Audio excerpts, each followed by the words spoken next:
ಭಾರತದ ಸಂವಿಧಾನ ಪ್ರಸ್ತಾವನೆಯನ್ನು ನಾವೆಲ್ಲರೂ ಕೂಡ ಓದಬೇಕಾಗ್ತದೆ. ನಾನು ಅದನ್ನು ಬಹುಶಃ ಓದ್ತೇನೆ, ಅದನ್ನು ಬಹುಶಃ ಅದನ್ನು ತಾವು ರಿಪೀಟ್ ಮಾಡಬೇಕು ಹೇಳಲಿಕ್ಕೆ ಬಯಸ್ತಾರೆ.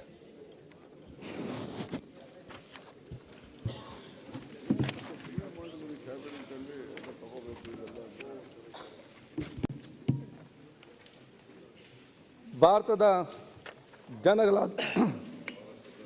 ಜನಗಳಾದ ನಾವು ಭಾರತವನ್ನು ಒಂದು ಸಾರ್ವಭೌಮ ಸಮಾಜವಾದಿ ಸರ್ವಧರ್ಮ ಸಮಭಾವದ ಪ್ರಜಾಸತ್ತಾತ್ಮಕ ಗಣರಾಜ್ಯವಾಗಿ ರಚಿಸಲು ಮತ್ತು ಅದರ ಸಮಸ್ತ ನಾಗರಿಕರಿಗೆ ಸಾಮಾಜಿಕ ಆರ್ಥಿಕ ಮತ್ತು ರಾಜಕೀಯ ನ್ಯಾಯ, ವಿಚಾರ, ಅಭಿವ್ಯಕ್ತಿ, ವಿಶ್ವಾಸ, ಧರ್ಮಶ್ರದ್ಧೆ ಮತ್ತು ಉಪಾಸನಾ ಸ್ವಾತಂತ್ರ್ಯ, ಸ್ಥಾನಮಾನ ಹಾಗೂ ಅವಕಾಶ ಸಮಾನತೆ ದೊರೆಯುವಂತೆ ಮಾಡಲು ಮತ್ತು ವ್ಯಕ್ತಿ ಗೌರವವನ್ನು, ರಾಷ್ಟ್ರದ ಏಕತೆಯನ್ನು ಹಾಗೂ ಅಖಂಡತೆಯನ್ನು ಸುನಿಶ್ಚಿತಗೊಳಿಸಿ ಅವರಲ್ಲಿ ಭ್ರಾತೃತ್ವ ಭಾವನೆಯನ್ನು ವೃದ್ಧಿಗೊಳಿಸಲು ಶ್ರದ್ಧಾಪೂರ್ವಕ ಸಂಕಲ್ಪ ಮಾಡಿದವರಾಗಿ ನಮ್ಮ ಸಂವಿಧಾನ ಸಭೆಯಲ್ಲಿ 1949ನೇ ಇಸವಿಯ ನವೆಂಬರ್ ತಿಂಗಳ 26ನೇ ತಾರೀಖು ಈ ದಿವಸ ಈ ಮೂಲಕ ಈ ಸಂವಿಧಾನವನ್ನು ಅಂಗೀಕರಿಸಿ ಅಧಿನಿಯಮಿಸಿ ಅರ್ಪಿಸಿಕೊಂಡಿದ್ದೇವೆ.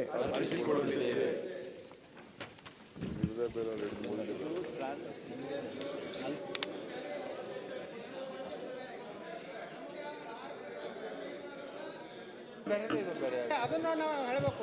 ನೀವು ನಿಮಗೆ ತಿಳಿದಂಗೆ ಓದಿದ್ರೆ ಹೆಂಗೆ ಅಧ್ಯಕ್ಷರೇ?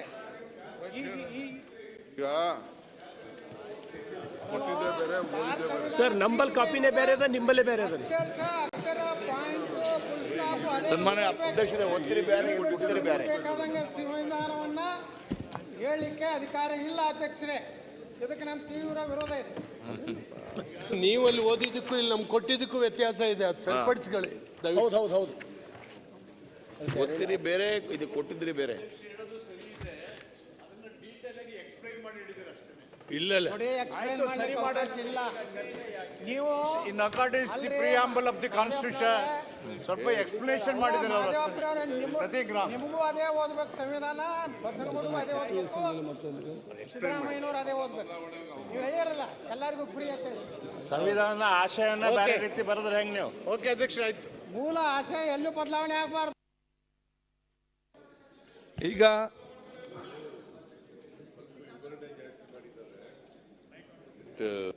ನಮಗ್ ಕೊಟ್ಟಿರ್ತಕ್ಕಂಥದ್ದು ಅದು ಸ್ವಲ್ಪ ವ್ಯತ್ಯಾಸ ಇದೆ. ಅರ್ಥ ಒಂದೇನೆ, ವಿಷಯ ಒಂದೇನೆ. ಈಗ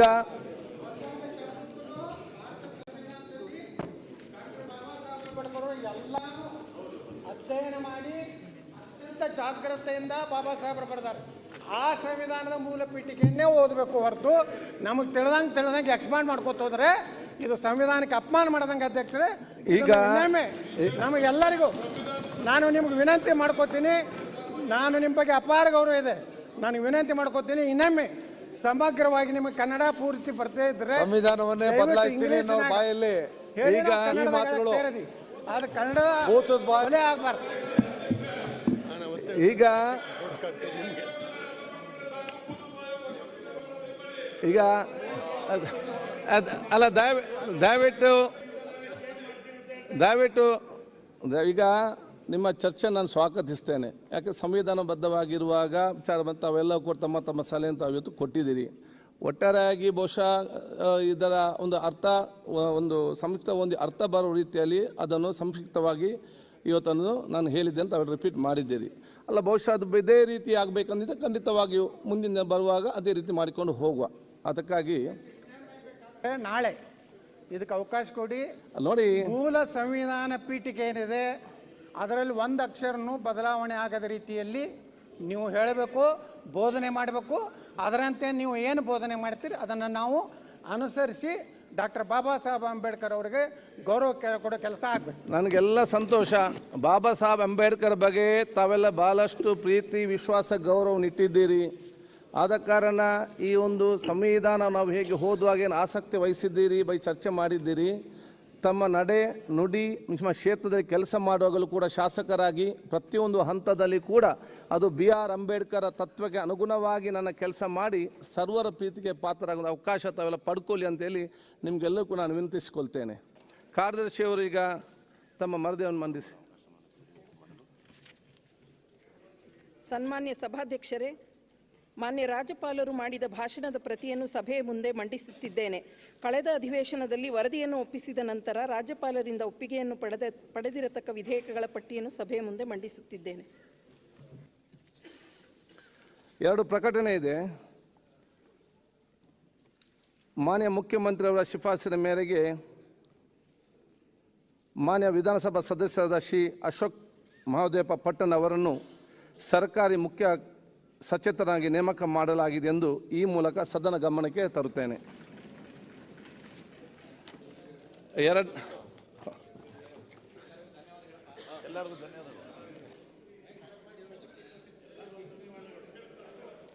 ಎರಡನೇ ಪ್ರಕಟಣೆ,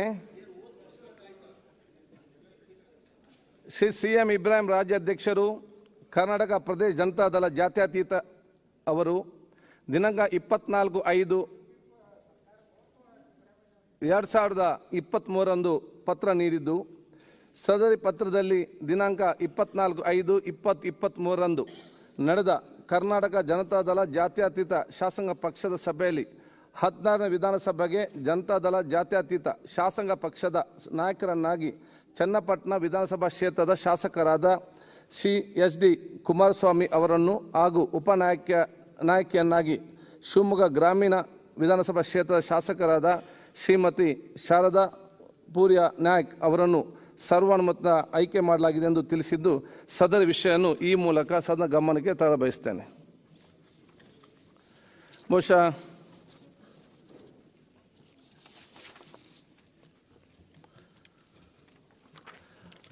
ಪ್ರಪ್ರಥಮ ಬಾರಿಗೆ ನಾವೆಲ್ಲರೂ ಕೂಡ ನೂತನ ಶಾಸನ ಸಭೆಯಲ್ಲಿ ನಾವು ಇವತ್ತು ಭಾಗವಹಿಸ್ತಿದ್ದೇವೆ. ಈ ಒಂದು ಸಂದರ್ಭದಲ್ಲಿ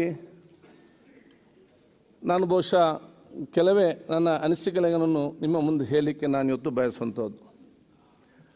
16ನೇ ವಿಧಾನಸಭೆ ಇಡೀ ರಾಜ್ಯದಲ್ಲಿ ಮಾತ್ರ ಅಲ್ಲ, ಇಡೀ ದೇಶಕ್ಕೆ ಸಂದೇಶ ಕೊಡುವಂಥ ಅತ್ಯಂತ ಒಂದು ಮಾದರಿಯಾದಂತಹ ವಿಧಾನಸಭೆಯನ್ನು ಆಗಿ ತೋರ್ಪಡಿಸುವ ನಿಮ್ಮೆಲ್ಲರ ಇವತ್ತು ಜವಾಬ್ದಾರಿ ಆಗಿದೆ. ಆದ ಕಾರಣ ಬಹುಶಃ ನಾವೆಲ್ಲರೂ ಕೂಡ ಇವತ್ತು ಬಹುಶಃ ನಮಗೆ ಜನರ ಹಿತ ಮುಖ್ಯ, ಅದರ ಜೊತೆಯಲ್ಲಿ ಸಮಾಜ ಮತ್ತು ದೇಶದ ಮುಖ್ಯ ಮುಖಾಂತರ ನಮ್ಮ ಎಲ್ಲ ವಿಚಾರವನ್ನು ಮತ್ತು ನಡವಳಿಕೆಯನ್ನು ಈ ವಿಧಾನಸಭೆಯಲ್ಲಿ ತಾವೆಲ್ಲ ಮಾಡಬೇಕಂತ ಹೇಳಲಿಕ್ಕೆ ನಾನು ಇವತ್ತು ಬಯಸ್ತೇನೆ. ನೂತನವಾದ ಶಾಸಕರು ಯಾರಿದ್ದಾರಾ ಅವರಿಗೆ ಈಗಾಗಲೇ ನಾವು ಒಂದು ಟ್ರೈನಿಂಗ್ ಕ್ಯಾಂಪನ್ನು ಏರ್ಪಡಿಸಿದ್ದೆವು. ಭಾಳಷ್ಟು ಹೊಸ ಶಾಸಕರಲ್ಲಿ ಭಾಗವಹಿಸಿದ್ದಾರೆ, ಭಾಳ ಆಸಕ್ತಿಯಿಂದ ಭಾಗವಹಿಸಿದ್ದಾರೆ. ಅವರೆಲ್ಲರೂ ಕೂಡ ಬಹುಶಃ ಈ ಒಂದು ಕಲಾಪದಲ್ಲಿ ಹಿರಿಯರ ಮಾರ್ಗದರ್ಶನ ಪಡೆದುಕೊಂಡು ಭವಿಷ್ಯ ದಿನಗಳಲ್ಲಿ ಅತ್ಯುತ್ತಮವಾದ ಶಾಸಕರಾಗ್ತಾರೆಂಬ ವಿಶ್ವಾಸ ಕೂಡ ನನಗೆ ಇದೆ ಅಂತ ಹೇಳಲಿಕ್ಕೆ ನಾನು ಇವತ್ತು ಬಯಸ್ತೇನೆ. ಆದ ಕಾರಣ ಯಾರು ಇವತ್ತು ನೂತನ ಶಾಸಕರು ನಾವು ಟ್ರೈನಿಂಗ್ ಕೊಟ್ಟಿದ್ದೇವೆ ಅಥವಾ 2ನೇ ಅಥವಾ 3ನೇ ಹಂತ ಶಾಸಕರು ಯಾರಿದ್ದಾರೆ, ಬಹುಶಃ ಇವತ್ತು ಅವರು ಆ ಒಂದು ಕಾರ್ಯಕಲಾಪದಲ್ಲಿ ಸಕ್ರಿಯವಾಗಿ ಭಾಗವಹಿಸುವಂಥದ್ದು, ಸರಿಯಾದ ಸಮಯದಲ್ಲಿ ಬರುವಂಥದ್ದು, ಚರ್ಚೆಯಲ್ಲಿ ಭಾಗವಹಿಸಿ ಅವರು ನಾವು 15 ಅಥವಾ 25 ಸದಸ್ಯ ಗುರುತಿಸಿಕೊಂಡು ಅವರನ್ನು ರಾಷ್ಟ್ರ ಮತ್ತು ಅಂತಾರಾಷ್ಟ್ರೀಯ ಮಟ್ಟದ ಲೀಡರ್ಶಿಪ್ ಟ್ರೈನಿಂಗ್ಗೆ ಕಲಿಸ್ಲಿಕ್ಕೆ ಕೂಡ ನಾವು ಆಯ್ಕೆ ಮಾಡಲಿಕ್ಕೆ ಇದ್ದೇವೆ ಅಂತ ಹೇಳಲಿಕ್ಕೆ ನಾನು ಇವತ್ತು ಬಯಸ್ತೇನೆ. ಬಹುಶಃ ನಾವು ನಮ್ಮ ಕೋರಮನ್ನು ಸರಿಯಾದ ಸಮಯದಲ್ಲಿ ಪ್ರಾರಂಭ ಮಾಡಲಿಕ್ಕೆ, ಆ ಒಂದು ಕೋರಮ್ ಆಗಲಿಕ್ಕೆ ಎಲ್ಲ ಸದಸ್ಯರು ಕೂಡ ಇವತ್ತು ಸರಿಯಾದ ಸಮಯದಲ್ಲಿ ಹಾಜರಿರಬೇಕಂತ ಹೇಳಲಿಕ್ಕೆ ನಾನು ಇವತ್ತು ಬಯಸುವಂಥದ್ದು. 11 ಗಂಟೆಗೆ ನಿಗದಿತ ಸಮಯದ 15 ನಿಮಿಷ ಮುಂಚೆ ಬಹುಶಃ ನಮ್ಮ ಇವತ್ತು ಬೆಲ್ ಇವತ್ತು ಪ್ರಾರಂಭ ಆಗ್ತದೆ. ನಿಗದಿತ ಸಮಯದಲ್ಲಿ ನಾವು ಸರಿಯಾಗಿ ಪ್ರಾರಂಭಿಸಲಿಕ್ಕೆ ತಾವೆಲ್ಲ ಸಹಕಾರ ಕೊಡಬೇಕು.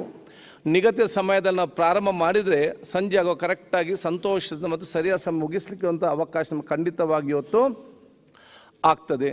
ಅದರ ಜೊತೆಯಲ್ಲಿ ಬಹುಶಃ ನಾನೆಲ್ಲ ನಮ್ಮ ಸಚಿವರಿಗೆ ಹೇಳಲಿಕ್ಕೆ ನಾನು ಇವತ್ತು ಬಯಸುವಂಥದ್ದು, ಸಚಿವ ಯಾವ ದಿವಸ ನಿಮಗೆ ವಿಧಾನಸಭೆಯಲ್ಲಿ ತಮಗೆ ಆ ಒಂದು ಇರಬೇಕೆಂಬ ಸೂಚನೆ ಇದೆಯಾ, ಆ ದಿವಸ ತಾವೆಲ್ಲರೂ ಕೂಡ ಸರಿಯಾದ ಸಮಯದಲ್ಲಿ ಇರಬೇಕು ಮತ್ತು ಎಲ್ಲ ವಿಚಾರ ಏನೆಲ್ಲ ಪ್ರಶ್ನೆ ಇನ್ನಿತರ ತಮ್ಮ ಒಂದು ಜವಾಬ್ದಾರಿ ಏನಿದೆ ಅದನ್ನು ಸಮರ್ಪಕ ನಿಭಾಯಿಸೋ ಜೊತೆಯಲ್ಲಿ ನಿಮ್ಮ ಇಲಾಖೆ ಅಧಿಕಾರಿಗಳು ಕೂಡ ಇದು ನಿಮಗೆ ಬೇಕಾದ ಸಂದರ್ಭದಲ್ಲಿ ಇರುವಂಥ ಅವಕಾಶವನ್ನು ತಾವಿವತ್ತು ನೋಡಬೇಕಂತ ಹೇಳಲಿಕ್ಕೆ ನಾನಿವತ್ತು ಬಯಸುವಂಥದ್ದು. ಆದ ಕಾರಣ ಬಿಲ್ಲಿಗೆ ಸಂಬಂಧಪಟ್ಟಾಗ ಕೂಡ ಈಗ ಸಮಸ್ಯೆ ಏನಾಗ್ತದೆ ಅಂತ ಹೇಳಿದರೆ, ಬಿಲ್ ಬಂದಾಗ ಆ ಬಿಲ್ ಓದಿದಾಗ ನಮ್ಮ ಸದಸ್ಯರಿಗೆ, ನೂತನ ಸದಸ್ಯರಿಗೆ ಇದು ಬರೀ ಕ್ಲಾಸ್ ಸೆಕ್ಷನ್ ಆ್ಯಕ್ಷನ್ ಇರೋದಂತ ಅಲ್ಲದೆ ಅದು ಏನಂತ ವಿವರವಾಗಿ ಇರುವುದಿಲ್ಲ. ನೂತನ ಶಾಸಕರಿಗೆ ಅರ್ಥ ಮಾಡಿಕೊಳ್ಳೋ ಕಷ್ಟ ಆಗ್ತದೆ. ಅದಕ್ಕಾಗಿ ನಾನು ತೀರ್ಮಾನ ಮಾಡಿದ್ದೇನೆ, ಬಿಲ್ ಪ್ರೆಸೆಂಟ್ ಆದ ನಂತರ ಒಂದು ನಿಗದಿತ ಸಮಯ, ಒಂದು ನಿಗದಿತ ನಮ್ಮ ಕಚೇರಿಯಲ್ಲಿ ಒಂದು ರೂಮಿನಲ್ಲಿ ಇದಕ್ಕೆ ಸಂಬಂಧಪಟ್ಟಂಥ ಅಧಿಕಾರ ಅಲ್ಲಿರ್ತಾರೆ. ಆ ಸಮಯದಲ್ಲಿ ನೂತನ ಶಾಸಕರಿಗೆ ಅಲ್ಲಿ ಹೋಗಿ ಆ ಬಿಲ್ ಬಗ್ಗೆ ತಿಳಿದುಕೊಳ್ಳಲು ಮತ್ತು ಚರ್ಚೆಯಲ್ಲಿ ಭಾಗವಹಿಸಲು ಏನೆಲ್ಲ ಸಲಹೆ ಮತ್ತು ಆ ಮಾಹಿತಿಗಳು ಬೇಕಾ ಆ ಕೊಡೋ ಜವಾಬ್ದಾರಿ ಅಧಿಕಾರಿಗಳು ಕೂಡ ಇವತ್ತು ಕೊಡ್ತಾರೆ. ಆದ ಕಾರಣ ನಾನು ಒಬ್ಬ ಸಭಾಧ್ಯಕ್ಷನಾಗಿ ತಮ್ಮೆಲ್ಲರ ಮುಖ್ಯ ಆಯ್ಕೆಯಾಗಿ ಬಂದಂಥ ಸಂದರ್ಭದಲ್ಲಿ ಸಮಾನತೆಯಿಂದ ಸರ್ವರನ್ನು ಕೂಡ ಪ್ರತಿಪಕ್ಷ ಅತ್ಯಂತ ಪ್ರೀತಿಯಿಂದ ನೋಡಿಕೊಂಡು ಸರ್ವರೂ ಕೂಡ ವಿಶೇಷವಾದ ಜವಾಬ್ದಾರಿ ಮುಖಾಂತರ ಇವತ್ತು ಈ ಸಭೆ ನಡೆಸಲಿಕ್ಕೆ ತೀರ್ಮಾನ ಮಾಡಿದ ಸಂದರ್ಭದಲ್ಲಿ ತಮ್ಮೆಲ್ಲರ ಸಹಕಾರ ಕೂಡ ನಾನು ಕೇಳಲಿಕ್ಕೆ ನಾನು ಇವತ್ತು ಬಯಸುವಂಥದ್ದು. ಈಗ ನಮ್ಮನ್ನು ಅಗಲಿದಂಥ ಹಿರಿಯರಿಗೆ ಸಂತಾಪ ಸೂಚನೆ ನಾನು ಮಂಡಿಸುತ್ತೇನೆ. ವಿಧಾನಸಭೆಯ ಮಾಜಿ ಉಪಾಧ್ಯಕ್ಷರು ಮತ್ತು ರಾಜ್ಯದ ಮಾಜಿ ಸಚಿವರಾಗಿದ್ದ ಅಂಜನಮೂರ್ತಿ, ವಿಧಾನಸಭೆಯ ಮಾಜಿ ಸದಸ್ಯರು ಹಾಗೂ ಮಾಜಿ ಸಂಸದರಾಗಿದ್ದ ಆರ್ ಧ್ರುವನಾರಾಯಣ್, ರಾಜ್ಯದ ಮಾಜಿ ಸಚಿವರಾಗಿದ್ದ DB ಇನಾಮದಾರ್, ವಿಧಾನಸಭೆಯ ಮಾಜಿ ಸದಸ್ಯರಾಗಿದ್ದಂಥ UR ಸಭಾಪತಿ ವೆಂಕಟಸ್ವಾಮಿ, ಉಮಾಕಾಂತ್ ಬೋರ್ಕರ್, B ಧರ್ಮಪ್ಪ ಹಾಗೂ ಖ್ಯಾತ ನೇತೃತಜ್ಞ ಡಾಕ್ಟರ್ K ಭುಜಂಗಶೆಟ್ಟಿ ಇವರುಗಳು ನಿಧನ ಹೊಂದಿರುವುದನ್ನು ಈ ಸದನಕ್ಕೆ ಅತ್ಯಂತ ವಿಷಾದ ತಿಳಿಯಬಯಸ್ತೇನೆ. ಶ್ರೀ ಅಂಜನ್ಮೂರ್ತಿ ಅವರು ವಿಧಾನಸಭೆಯ ಮಾಜಿ ಉಪಾಧ್ಯಕ್ಷರಾಗಿದ್ದ ಅಂಜನ್ಮೂರ್ತಿ ಅವರು ದಿನಾಂಕ 10/4/1941 ನೆಲಮಂಗಲದಲ್ಲಿ ಜನಿಸಿದ್ದು ಕಾನೂನು ಪದವೀಧರರಾಗಿದ್ದರು. ಶ್ರೀಯುತರು ರಾಜ್ಯ ಪರಿಷತ್ ಜಾತಿ ಪರಿಷತ್ ವರ್ಗಗಳ ಆಯೋಗದ ಅಧ್ಯಕ್ಷರಾಗಿ ಕಾರ್ಯನಿರ್ವಹಿಸಿದರು. ಸಾಮಾಜಿಕ ಮತ್ತು ಆರ್ಥಿಕ ಹಿಂದುಳಿದ ವರ್ಗದ ಅವರ ಅಭಿವೃದ್ಧಿಗಾಗಿ ಶ್ರಮಿಸಿದ ಶ್ರೀಯುತರು ಲಕ್ಷಾಂತರ ಜನರಿಗೆ ವಸತಿ ಕಲ್ಪಿಸಿ ಬಡವರ ಬಂಧು ಎಂದು ಖ್ಯಾತ ಹೊಂದಿದವರು. ನೆಲಮಂಗಲ ಕ್ಷೇತ್ರದಿಂದ 1989ರಲ್ಲಿ ಪ್ರಥಮ ಬಾರಿಗೆ 9ನೇ ವಿಧಾನಸಭೆಗೆ ಆಯ್ಕೆಯಾಗಿದ್ದ ಇವರು 1999ರಲ್ಲಿ 11ನೇ ಹಾಗೂ 2004ರಲ್ಲಿ 12ನೇ ವಿಧಾನಸಭೆಗೆ ಅದೇ ಕ್ಷೇತ್ರದಿಂದ ಪುನಃ ಆಯ್ಕೆಗೊಂಡಿದ್ದರು. ವಸತಿ ಸಚಿವರಾಗಿ ಸೇವೆ ಸಲ್ಲಿಸಿದ ಅವರು ವಿಧಾನಸಭೆಯ ಉಪಾಧ್ಯಕ್ಷರಾಗಿಯೂ ಸಹ ಕಾರ್ಯನಿರ್ವಹಿಸಿದ್ದರು. ಹಿರಿಯ ರಾಜಕಾರಣಿ ಅಜಾತಶತ್ರು ಅಂಜನಮೂರ್ತಿ ಅವರು ದಿನಾಂಕ 23/3/2023 ನಿಧನ ಹೊಂದಿರುತ್ತಾರೆ. ಶ್ರೀ ಆರ್ ಧ್ರುವನಾರಾಯಣ್, ವಿಧಾನಸಭೆಯ ಮಾಜಿ ಸದಸ್ಯರು ಹಾಗೂ ಮಾಜಿ ಸಂಸದರಾಗಿದ್ದ ಆರ್ ಧ್ರುವನಾರಾಯಣ್ ಅವರು ದಿನಾಂಕ 31/7/1961 ಚಾಮರಾಜನಗರ ಜಿಲ್ಲೆಯ ಹೆಗ್ಗವಾಡಿ ಗ್ರಾಮದಲ್ಲಿ ಜನಿಸಿದ್ದು MSc ಪದವೀಧರರಾಗಿದ್ದರು.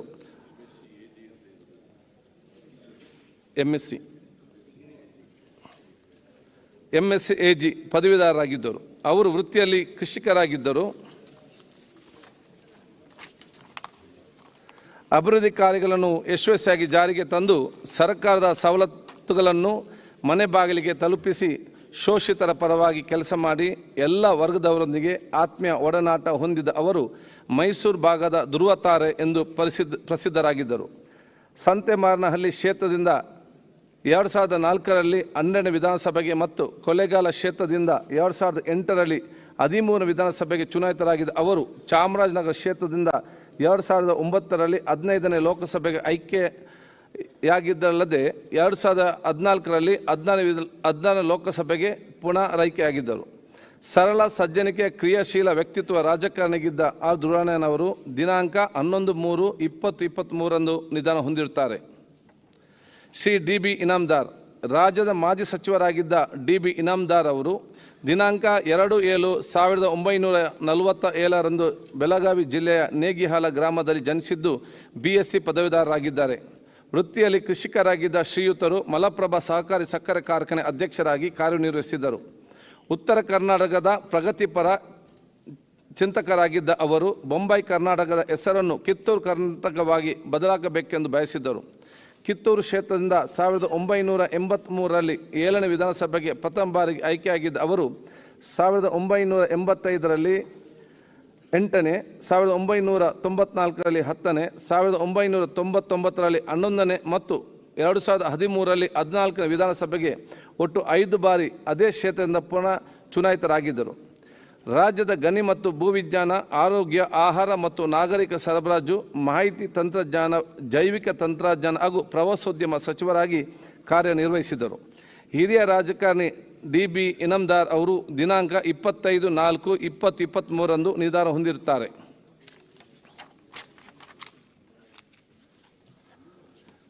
ಶ್ರೀ UR ಸಭಾಪತಿ. ವಿಧಾನಸಭೆಯ ಮಾಜಿ ಸದಸ್ಯರಾಗಿದ್ದ UR ಸಭಾಪತಿ ಅವರು ದಿನಾಂಕ 14/1/1952 ಉಡುಪಿಯಲ್ಲಿ ಜನಿಸಿದ್ದು BCom ಪದವೀಧರರಾಗಿದ್ದರು. ಜಿಲ್ಲಾ ಪರಿಷತ್ನ ಉದ್ಯಾನ ಕ್ಷೇತ್ರದ ಸದಸ್ಯರಾಗಿ ಕಾರ್ಯನಿರ್ವಹಿಸಿದ ಶ್ರೀಯುತರು ಉಡುಪಿ ವಿಧಾನಸಭಾ ಕ್ಷೇತ್ರದಿಂದ 1994 ಪ್ರಥಮ ಬಾರಿಗೆ 10ನೇ ವಿಧಾನಸಭೆ ಪ್ರವೇಶಿಸಿ 1999ರಲ್ಲಿ 11ನೇ ವಿಧಾನಸಭೆಗೆ ಅದೇ ಕ್ಷೇತ್ರ ಪುನರಾಯ್ಕೆಗೊಂಡಿದ್ದರು. ಕ್ರಿಯಾಶೀಲ ರಾಜಕಾರಣಿ UR ಸಭಾಪತಿ ಅವರು ದಿನಾಂಕ 21/5/2023 ನಿಧನ ಹೊಂದಿರುತ್ತಾರೆ. ಶ್ರೀ ವೆಂಕಟಸ್ವಾಮಿ. ವಿಧಾನಸಭೆಯ ಮಾಜಿ ಸದಸ್ಯರಾಗಿದ್ದ ವೆಂಕಟಸ್ವಾಮಿ ಅವರು ದಿನಾಂಕ 15/8/1970 ಸಾದಹಳ್ಳಿ ಗ್ರಾಮದಲ್ಲಿ ಜನಿಸಿದ್ದು BSc ಪದವೀಧರರಾಗಿದ್ದರು. ವೃತ್ತಿಯಲ್ಲಿ ಗ್ರನೈಟ್ ವ್ಯಾಪಾರರಾಗಿದ್ದರು. ಕಾಲಕಾಲಕ್ಕೆ ಆರೋಗ್ಯ ಶಿಬಿರಗಳನ್ನು ಏರ್ಪಡಿಸುವುದು ಸೇರಿದಂತೆ ಇನ್ನಿತರ ಜನಪರ ಕಾರ್ಯಗಳನ್ನು ಕೈಗೊಂಡಿದ್ದ ಅವರು ದೇವನಹಳ್ಳಿ ಕ್ಷೇತ್ರದಿಂದ 2008ರಲ್ಲಿ 13ನೇ ವಿಧಾನಸಭೆಗೆ ಚುನಾಯಿತರಾಗಿದ್ದರು. ವೆಂಕಟಸ್ವಾಮಿ ಅವರು ದಿನಾಂಕ 15/4/2023 ನಿಧನ ಹೊಂದಿರುತ್ತಾರೆ. ಶ್ರೀ ಉಮಾಕಾಂತ್ ಬೋರ್ಕರ್. ವಿಧಾನಸಭೆಯ ಮಾಜಿ ಸದಸ್ಯರಾಗಿದ್ದಂಥ ಉಮಾಕಾಂತ್ ಬೋರ್ಕರ್ ಅವರು ದಿನಾಂಕ 5/9/1939 ಅಂಕೋಲಾದಲ್ಲಿ ಜನಿಸಿದ್ದು ವೃತ್ತಿಯಲ್ಲಿ ವ್ಯಾಪಾರಸ್ಥರಾಗಿದ್ದರು. ತುರ್ತು ಪರಿಸ್ಥಿತಿ ಅವಧಿಯಲ್ಲಿ ಸೆರೆಮನೆ ವಾಸ ಅನುಭವಿಸಿದ ಅವರು ಅನುಸೂಚಿತ ಜಾತಿ ಮತ್ತು ಅನುಸೂಚಿತ ಪಂಗಡದವರ ಅಭಿವೃದ್ಧಿಯಾಗಿ ಶ್ರಮಿಸಿದರು. ಶ್ರೀಯುತರು ಶಿರಸಿ ಕ್ಷೇತ್ರದಿಂದ 1978ರಲ್ಲಿ 6ನೇ ವಿಧಾನಸಭೆಗೆ ಚುನಾಯಿತರಾಗಿದ್ದರು. ಉಮಾಕಾಂತ್ ಬೋರ್ಕರ್ ಅವರು ದಿನಾಂಕ 15/5/2023 ನಿಧನ ಹೊಂದಿರುತ್ತಾರೆ. B. ಧರ್ಮಪ್ಪ. ವಿಧಾನಸಭೆಯ ಮಾಜಿ ಸದಸ್ಯರಾಗಿದ್ದ B. ಧರ್ಮಪ್ಪ ಅವರು ದಿನಾಂಕ 6/1/1927 ಸಾಗರ ತಾಲೂಕಿನ ಹೊಸಕೊಪ್ಪ ಕುನ್ನೂರು ಗ್ರಾಮದಲ್ಲಿ ಜನಿಸಿದ್ದು ವೃತ್ತಿಯಲ್ಲಿ ವಕೀಲರಾಗಿದ್ದ ಅವರು ಪ್ರವೃತ್ತಿಯಲ್ಲಿ ಕೃಷಿಕರಾಗಿದ್ದರು. ಶಿಕ್ಷಣ ಕ್ಷೇತ್ರದಲ್ಲಿ ಅತೀವ ಆಸಕ್ತಿ ಹೊಂದಿದ ಅವರು 1957 ಮತ್ತು 1968ರಲ್ಲಿ ತೆರಿಗೆ ನೀತಿ ವಿರೋಧಿಸಿ ಹಲವು ಬಾರಿ ಸೆರೆಮನೆ ವಾಸ ಅನುಭವಿಸಿದರು. ಅಲ್ಲದೆ 1968ರ ಭೂಸ್ವಾಧೀನ ಚಳುವಳಿಯ ಸಂದರ್ಭದಲ್ಲಿ ಶಿಕ್ಷೆಗೆ ಗುರಿಯಾಗಿದ್ದರು. ಅಪಾರ ಜನಮನ್ನಣೆ ಗಳಿಸಿದ ಅವರು ಸಾಗರ ಕ್ಷೇತ್ರದಿಂದ 1985ರಲ್ಲಿ 8ನೇ ವಿಧಾನಸಭೆಗೆ ಚುನಾಯಿತರಾಗಿದ್ದರು. B. ಧರ್ಮಪ್ಪ ಅವರು ದಿನಾಂಕ 2/6/2023 ನಿಧನ ಹೊಂದಿರುತ್ತಾರೆ. Doctor K. ಭುಜಂಗಶೆಟ್ಟಿ. ಖ್ಯಾತ ನೇತೃತಜ್ಞ ಡಾಕ್ಟರ್ K. ಭುಜಂಗಶೆಟ್ಟಿ ಅವರು ಕುಂದಾಪುರದ ಬಳಿಯ ಗ್ರಾಮವೊಂದರಲ್ಲಿ ಜನಿಸಿದ್ದು MBBS ಪದವೀಧರರಾಗಿದ್ದರು. ಮಿಂಟೋ ಕಣ್ಣಿನ ಆಸ್ಪತ್ರೆಯಲ್ಲಿ ನೇತ್ರಶಾಸ್ತ್ರದ ವೈದ್ಯರಾಗಿ ಸೇವೆ ಸಲ್ಲಿಸಿದ ಅವರು ನಾರಾಯಣ ನೇತ್ರಾಲಯದ ಅಧ್ಯಕ್ಷರಾಗಿದ್ದರು. ಶ್ರೀಯುತರು ಕಣ್ಣಿನ ಪೊರೆ ಶಸ್ತ್ರಚಿಕಿತ್ಸೆಯಲ್ಲಿ ನೈಪುಣ್ಯತೆ ಹೊಂದಿದ್ದವರು. ನಾರಾಯಣ ನೇತ್ರಾಲಯ ಆಸ್ಪತ್ರೆಯನ್ನು ಕರ್ನಾಟಕದ ಅತಿ ದೊಡ್ಡ ಸೂಪರ್ ಸ್ಪೆಷಾಲಿಟಿ ಕಣ್ಣಿನ ಆಸ್ಪತ್ರೆಯಾಗಿ ಪರಿವರ್ತಿಸಿದ ಕೀರ್ತಿ ಅವರಿಗೆ ಸಲ್ಲುತ್ತದೆ. ವನಡ ಡಾಕ್ಟರ್ ರಾಜ್ಕುಮಾರ್, ಡಾಕ್ಟರ್ ಪುನೀತ್ ರಾಜ್ಕುಮಾರ್ ಸೇರಿದಂತೆ ಹಲವರ ನೇತ್ರದಾನ ಪ್ರಕ್ರಿಯೆಯಲ್ಲಿ ಮಹತ್ವದ ಪಾತ್ರ ವಹಿಸಿ ಅವರು ಸಾವಿರಾರು ಅಂಧರಿಗೆ ದೃಷ್ಟಿ ಮರಳಲು ಶ್ರಮ ವಹಿಸಿದರು. ಕರ್ನಾಟಕ ರಾಜ್ಯೋತ್ಸವ ಪ್ರಶಸ್ತಿ ಸೇರಿದಂತೆ ಅನೇಕ ಪ್ರಶಸ್ತಿಗಳಿಗೆ ಭಾಜನರಾಗಿದ್ದರು. ಖ್ಯಾತ ನೇತೃತಜ್ಞ ಡಾಕ್ಟರ್ K. ಭುಜಂಗಶೆಟ್ಟಿ ಅವರು ದಿನಾಂಕ 19/5/2023 ನಿಧನ ಹೊಂದಿರುತ್ತಾರೆ. ಬಹುಶಃ ಇವತ್ತು ಎಲ್ಲ ನಮ್ಮ ಗಣ್ಯರು ಧಾರ್ಮಿಕ, ಸಾಮಾಜಿಕ ಮತ್ತು ರಾಜಕೀಯ ಕ್ಷೇತ್ರದಲ್ಲಿ ನಮ್ಮ ರಾಜಕೀಯ ಸೇವೆ ಸಲ್ಲಿಸಿದವರು ಬಹುಶಃ ನಮ್ಮನ್ನು ಇವತ್ತು ಅಗಲಿದ್ದಾರೆ. ಪ್ರತಿಯೊಂದು ಸಾವು ಕೂಡ ನಮಗೊಂದು ಸಂದೇಶವನ್ನು ನೀಡ್ತದೆ. ಪ್ರತಿಯೊಬ್ಬರ ಸಾವು ಕೂಡ ನಮಗೊಂದು ಸಂದೇಶವನ್ನು ನೀಡ್ತದೆ. ಬಹುಶಃ ಇವತ್ತು ನಾವು ನೋಡಿದ್ದೇವೆ, ನಮ್ಮ ಜೊತೆ ನಿನ್ನೆದ್ದವರು ಬಹುಶಃ 2 ದಿವಸ ನಮ್ಮ ಜೊತೆ ಅಲ್ಲಿ ಅವರು ಇರುವುದಿಲ್ಲ. ಕೆಲವೊಂದು ತಿಂಗಳ ಹಿಂದೆ ಭೇಟಿಯಾದವರು ಮತ್ತೆ ನಮ್ಮ ಜೊತೆ ನಮಗೆ ಕಾಣಿಸಿದಂಥ ಪರಿಸ್ಥಿತಿ ಇದೆ. ಕೆಲವು ನಾವು ನೋಡಬೇಕಂತ ಎನಿಸಿದರೂ ಕೂಡ ಆಗಲಿಲ್ಲ. ಕೆಲವೇ ಒಂದು ವಾರದಲ್ಲಿ ನಮ್ಗೆ ಗೊತ್ತಾಗ್ತದೆ ಅವ್ರು ನಮ್ಮನ್ನು ಹೋಗಿದ್ದಾರೆ ಅಂತೇಳಿ. ಆದ ಕಾರಣ ಬಹುಶಃ ಆ ಜೀವನವನ್ನು ನಾವು ಅರ್ಥ ಮಾಡಿಕೊಂಡು ಬಹುಶಃ ಎಲ್ಲ ಅವರ ವಿಚಾರಗಳು ಯಾವ ರೀತಿ ಇದ್ದರು, ಹೇಗೆ ನಡವಳಿಕೆ ಆದರೂ ಬಹುಶಃ ಇವತ್ತು ಅವರ ಅಗಲಿಕೆಯು ಯಾವುದು ತೋರಿಸಂತ ಹೇಳಿದರೆ ನಾವು ಯಾರು ಕೂಡ ಶಾಶ್ವತವಾಗಿರಲಿಕ್ಕೆ ಸಾಧ್ಯನೇ ಇಲ್ಲ. ನಮ್ಮದು ಯಾವ ಹೇಳಲಿಕ್ಕೆ ಯಾರಿಗೆ ಕೂಡ ಹೇಳಲಿಕ್ಕೆ ಸಾಧ್ಯನೇ ಇಲ್ಲ. ನಮಗೆ ಎಷ್ಟು ವರ್ಷ ಬಹುಶಃ ಇವತ್ತು ದೇವರು ಆಯುಷ್ ಕೊಡ್ತಾರೆ, ಅಷ್ಟು ವರ್ಷ ಸರ್ವರ ಜೊತೆಯಲ್ಲಿ ಪ್ರೀತಿ, ವಿಶ್ವಾಸ, ಸೋದರತೆಯಿಂದ ನಮಗೆ ಯಾರು ತಪ್ಪು ಮಾಡಿದ್ದಾರೆ ಅವರನ್ನು ಕ್ಷಮಿಸಿಕೊಂಡು, ನಮಗೆ ಯಾರು ಸಹಕಾರ ಮಾಡಿ ಅವರನ್ನು ನೆನಪಿಸಿಕೊಂಡು, ಮಾನ್ಯತೆಯನ್ನು ಮೆರೆದು ನಮ್ಮ ವ್ಯಕ್ತಿತ್ವವನ್ನು ರೂಪಿಸಿಕೊಳ್ಳುವಂಥ ವ್ಯಕ್ತಿತ್ವ ನಮಗೆ ಪ್ರತಿಯೊಬ್ಬರಿಗೆ ಬರಲಿ ಕೂಡ ಅಂತ ಹೇಳಿ ನಾನು ಪ್ರಾರ್ಥಿಸಿ, ಬಹುಶಃ ಯಾರು ನಮ್ಮ ಅಗಲಿದ್ದಾರೆ ಅವರ ಆತ್ಮಕ್ಕೆ ಶಾಂತಿ ಸಿಕ್ಕಲಿ, ಅವರ ಕುಟುಂಬದ ಸದಸ್ಯರಿಗೆ ಅಗಲುವಿಕೆ ನೋವನ್ನು ತಡೆಯುವಂಥ ಶಕ್ತಿಯ ಪರಮಾತ್ಮ ಕೊಡಲಿ ಅಂತ ನಾನು ಕೂಡ ಪ್ರಾರ್ಥಿಸ್ತೇನೆ. ಈಗ ನಮ್ಮ ನಾಯಕರು ಮಾತಾಡ್ತಾರೆ. ಮಾನ್ಯ ಅಧ್ಯಕ್ಷರೇ, ಕಳೆದ ವಿಧಾನಸಭೆ ಅಧಿವೇಶನ ನಡೆದ ಮೇಲೆ ಇಲ್ಲಿವರೆಗೆ ಅನೇಕ ಜನ ಮಾನ್ಯ ಸದಸ್ಯರುಗಳು, ಈ ಸದನದ ಸದಸ್ಯರುಗಳಾಗಿದ್ದಂಥವರು ನಮ್ಮನ್ನು ಅಗಲಿದ್ದಾರೆ. ಅವರೆಲ್ಲರ ಆತ್ಮಕ್ಕೆ ಶಾಂತಿ ದೊರಕಲಿ ಅಂಥೇಳಿ ನೀವು ಒಂದು ಸಂತಾಪ ಸೂಚಕ ನಿರ್ಣಯವನ್ನು ತಂದಿದ್ದೀರಿ. ಆ ನಿರ್ಣಯವನ್ನು ಬೆಂಬಲಿಸಿ ಕೆಲವು ಮಾತುಗಳನ್ನು ಹೇಳಲಿಕ್ಕೆ ಬಯಸ್ತೇನೆ. ಶ್ರೀ ಅಂಜನಮೂರ್ತಿಯವರು 3 ಬಾರಿ ವಿಧಾನಸಭೆಗೆ ಆಯ್ಕೆಯಾಗಿದ್ದಂಥವ್ರು. ಬಹಳ ಸಜ್ಜನ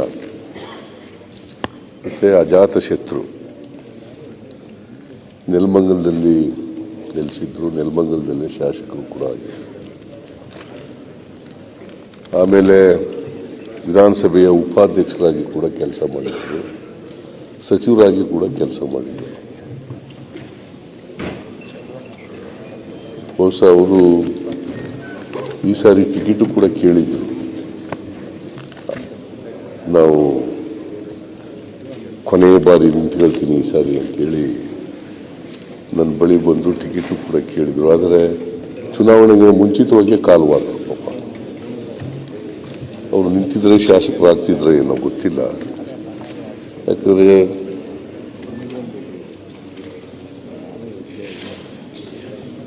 ಅವ್ರಿಗೆ ಈ ಸಾರಿ ಆ ಕ್ಷೇತ್ರದಲ್ಲಿ ಜನಪ್ರಿಯವಾಗಿದ್ದರು, ಶಾಸಕರಾಗ್ತಕ್ಕಂಥ ಎಲ್ಲ ಅವಕಾಶಗಳು ಕೂಡ ಇತ್ತು.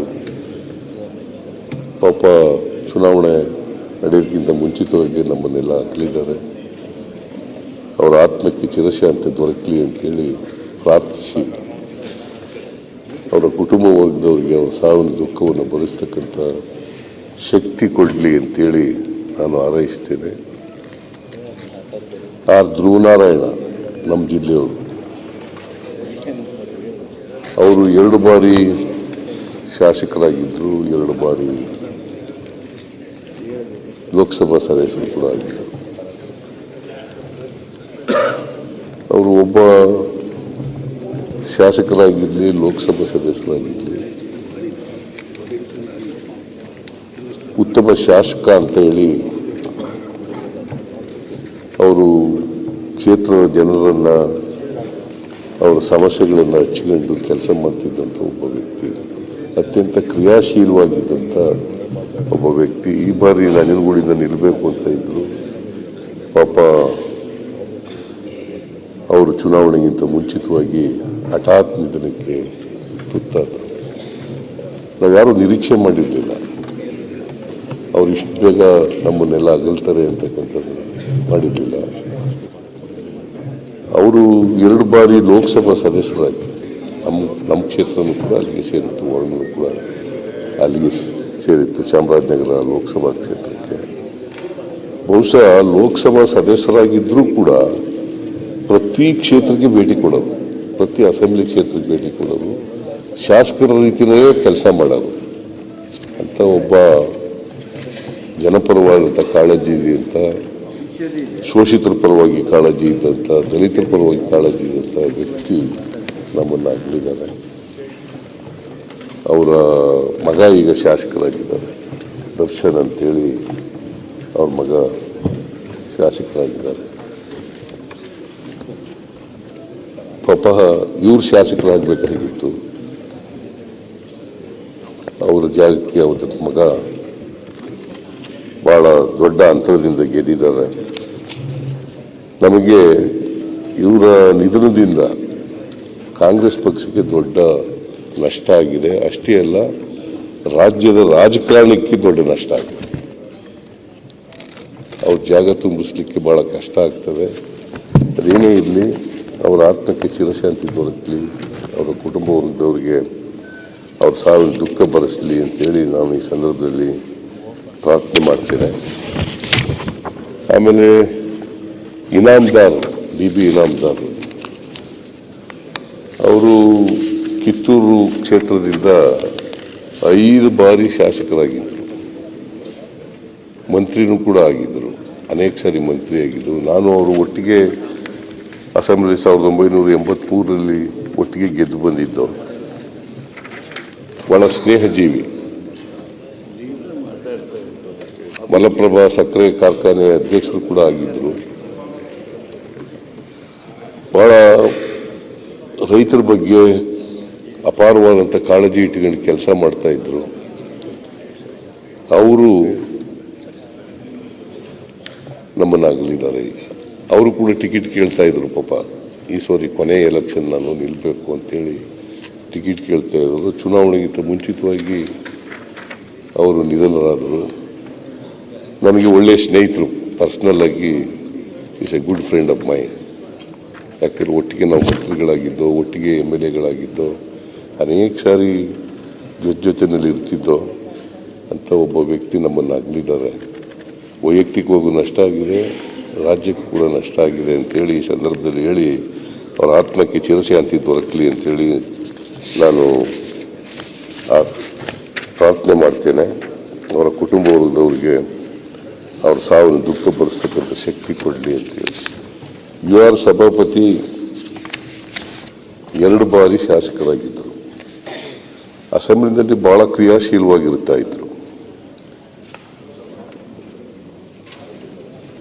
ಬಹಳ ಅನೇಕ ಚರ್ಚೆಗಳಲ್ಲಿ ಭಾಗವಹಿಸಿ ಸರ್ಕಾರದ ಗಮನ ಸೆಳೀತಕ್ಕಂಥ ಕೆಲಸವನ್ನು ಮಾಡ್ತಾ ಇದ್ರು. ಅವರು ಉಡುಪಿ ಕ್ಷೇತ್ರದಿಂದ ಗೆದ್ದು ಬರ್ತಾ ಇದ್ರು. ಮತ್ತು ಬ್ಯಾಕ್ವರ್ಡ್ ಮೀನುಗಾರರ ಕುಟುಂಬಕ್ಕೆ ಸೇರಿದವರು. ಹಿಂದುಳಿದವ್ರ ಬಗ್ಗೆ ಭಾಳ ಅಪಾರವಾದಂಥ ಕಾಳಜಿ ಇಟ್ಟುಕೊಂಡು ಹಿಂದುಳಿದವ್ರ ಸಮಸ್ಯೆಗಳನ್ನು, ಆ ಸಮಸ್ಯೆಗಳ ಬಗ್ಗೆ ಬೆಳಕು ಚೆಲ್ತಕ್ಕಂಥ, ಆ ಸಮಸ್ಯೆಗಳ ಬಗ್ಗೆ ಚರ್ಚೆ ಮಾಡ್ತಕ್ಕಂಥ ಕೆಲಸವನ್ನು ಅವ್ರು ಮಾಡ್ತಾಯಿದ್ರು. ಅವರು ನಮ್ಮನ್ನು ಅಗಲಿದ್ದಾರೆ ಇತ್ತೀಚೆಗೆ. ಅವರ ಆತ್ಮಕ್ಕೆ ಚಿರಶಾಂತಿ ದೊರಕಲಿ ಅಂತೇಳಿ ನಾನು ಪ್ರಾರ್ಥನೆ ಮಾಡ್ತೇನೆ. ಈ ವೆಂಕಟಸ್ವಾಮಿ ಅವರು ದೇವನಹಳ್ಳಿಯಿಂದ ಗೆದ್ದಿದ್ರು ಒಮ್ಮೆ 2008ರಲ್ಲಿ. ಪಾಪ ಈ ಸಾರಿನೂ ಕಳೆದ ಸಾರಿನೂ ಟಿಕೆಟ್ ಸಿಕ್ಕಲಿಲ್ಲ, ಈ ಸಾರಿನೂ ಟಿಕೆಟ್ ಕಳೆದ ಸಾರಿ ಸಿಕ್ಕಿತ್ತು ಅವರು. ಈ ಸಾರಿ ಕೂಡ ಟಿಕೆಟ್ಗೆ ಬಯಸಿದ್ರು. ಆದರೆ ಚುನಾವಣೆಗಿಂತ ಮುಂಚಿತವಾಗಿ ಅವರು ಕಾಲ ಆದರು. ಅವರು ವೃತ್ತಿನಲ್ಲಿ ಬಿಸ್ನೆಸ್ ಮಾಡ್ತಿದ್ದಂಥವ್ರು ವೃತ್ತಿನಲ್ಲಿ, ಆದರೆ ರಾಜಕಾರಣನೂ ಕೂಡ ಮಾಡ್ತಾ ಇದ್ರು. ಜನಪರವಾಗಿದ್ದಂಥ ವ್ಯಕ್ತಿ. ಅವರು ನಮ್ಮನ್ನು ಅಗಲಿದ್ದಾರೆ, ಅಕಾಲಿಕ ಮರಣಕ್ಕೆ ತುತ್ತಾಗಿದ್ದಾರೆ. ಆಮೇಲೆ ಉಮಾಕಾಂತ್ ಬೋರ್ಕರ್ ಅನ್ನೋರು ಶಿರ್ಸಿ ಶಾಸಕರಾಗಿದ್ದರು. ಇವರು ಕೂಡ ನಮ್ಮನ್ನು ಅಗಲಿದ್ದಾರೆ. ಆಮೇಲೆ ಧರ್ಮಪ್ಪ ಸೋಷಲಿಸ್ಟ್ ಪಾರ್ಟಿಯಿಂದ ಬಂದಂಥವ್ರು, ರಾಜಕೀಯಕ್ಕೆ ಒಮ್ಮೆ ಶಾಸಕರಾಗಿದ್ದರು. ಅನೇಕ ಸಾರಿ ಜೈಲು ವಾಸನ ಕೂಡ ಅನುಭವಿಸಿದ್ರು. ಹೋರಾಟ ಮಾಡಿ ಹೋರಾಟದಲ್ಲಿ ಜೈಲಿಗೆ ಹೋಗಿ ಜೈಲು ವಾಸ ಅನುಭವಿಸಿ ಅವೆಲ್ಲ ಮಾಡಿದ್ರು. ಅವರು 85ರಲ್ಲಿ ಶಾಸಕರಾಗಿದ್ದರು. ನಾನು ಕೂಡ ಆಗ ಮಿನಿಸ್ಟ್ರಿ ಇದ್ದೆ. ಆಗ ನಮಗೆ ಭಾಳ ಸೋಷಲಿಸ್ಟ್ ಪಾರ್ಟಿಯಿಂದ ಬಂದಿರೋದ್ರಿಂದ ಭಾಳ ಆತ್ಮೀಯವಾಗಿದ್ದರು ನನಗೆ. ಅವರು ಪಾಪ ಇತ್ತೀಚೆಗೆ ನಿಧನರಾಗಿದ್ದಾರೆ.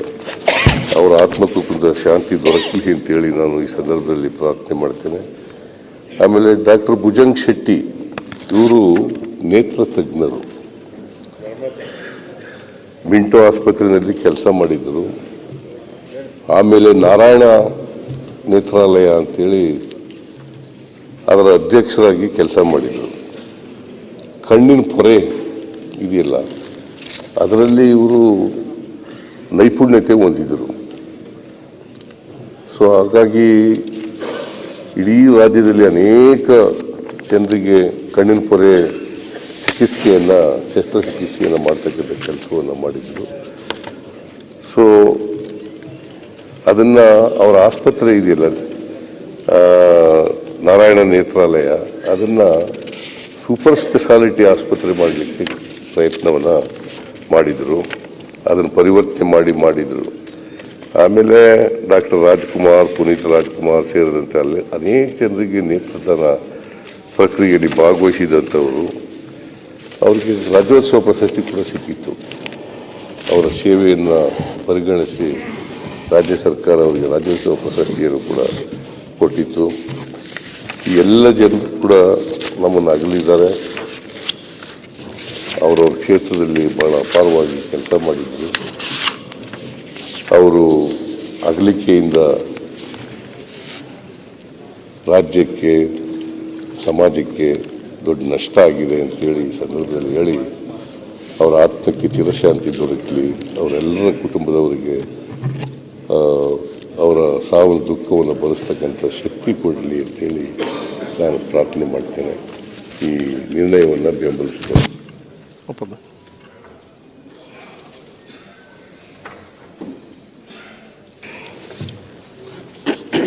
ಸನ್ಮಾನ್ಯ ಸಭಾಧ್ಯಕ್ಷರೇ, ತಾವು ತಂದಿರುವಂಥ ಸಂತಾಪ ಸೂಚನೆಯ ನಿರ್ಣಯಕ್ಕೆ ಧ್ವನಿಗೂಡಿಸುತ್ತಾ